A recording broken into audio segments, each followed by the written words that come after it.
আমি চিধা কাম গৈ আছোঁ যে তাৰপিছত মালিকটো মানে বেলেগ দোকানত আধা মানুহ দিব যে আমাৰ 10জনী লগতে গৈ আছোঁ একদম কোন পিনে পৰা ওলালে আমিও গম নাপাওঁ একেবাৰে অকল চিঞলীয়া এনেকুৱা খেদা দি আমাক লৰ মাৰি আছে এহেঁতি যে 7জনী জেগাতে হৈ গ'ল আমি 3জনী বেলেগ ফালে লৰ মাৰি দিলোঁ যে সেইকাৰণে সিহঁতক ধৰি ধৰি লুটি মাৰিলে আকৌ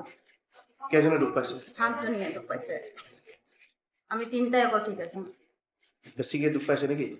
এই এহেঁতি তাৰপিছত বেছিকে দুখ পোৱা আৰু আছে 5জনী বেছিকে দুখ পাইছে হাত ভাঙিছে ভৰি ভাঙিছে কাৰোবাক বুকুত লাগিছে ইয়াকো গছকি দিছে ইয়াতে ডিঙিটো বেকা হৈ গৈছে